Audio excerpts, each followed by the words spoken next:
UCLA. I want to put up the shot that we're seeing. This is UCLA right now. There's a heavy police presence on multiple college campuses across America. UCLA calling in the LAPD overnight to clear out all of these Hamas protesters after things turned violent. At Arizona State University, 70 arrests last night. At Portland State University, we're keeping a close eye on this one. The same thing we saw at Columbia yesterday.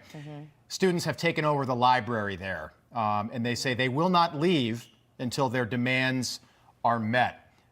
Senator, I'm just wondering at this point why police in riot gear aren't on all of these campuses. I think that if they were wearing red MAGA hats, this situation, instead of headscarves, by the way, I don't know why Jeff Bezos continues to provide these on Amazon. They've got to be sold out by this point. But why is there this double standard? If they were wearing red MAGA hats, something tells me these protests and riots would be treated a whole lot differently.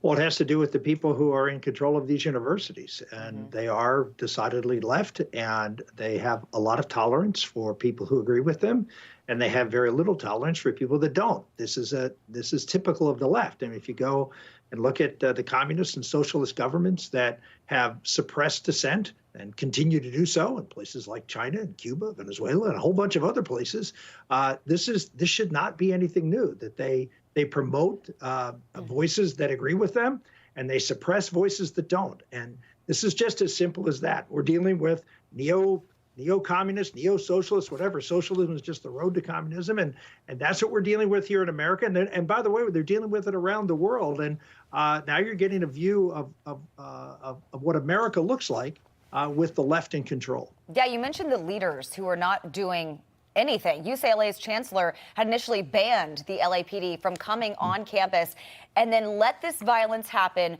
for 2 hours and 15 minutes. Students were bloodied. They were beaten.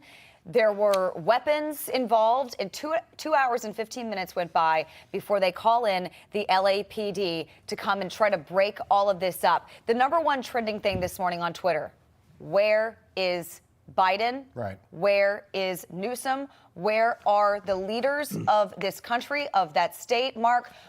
And that's what everyone's asking. Thousands of people on Twitter are asking, where's Biden? We haven't heard from the president. Well, he spent 3 hours yesterday at a high school in Delaware doing something related to his campaign, although it was never explained, and not speaking out. And he's not speaking out because this is so politically tough for him. I can think of no other reason beyond the fact that he doesn't want to annoy either side. I think you're right that there's been a delay in bringing in law enforcement, but it's actually pretty surprising to me that at Columbia, at UCLA, and at some other schools in Texas, they have the administrators of these liberal universities have allowed police to come in and enforce the law, enforce administration school policy. But this is something that has Democrats deeply on edge because it does divide the Democratic Party. And there are real issues here. This isn't just for show.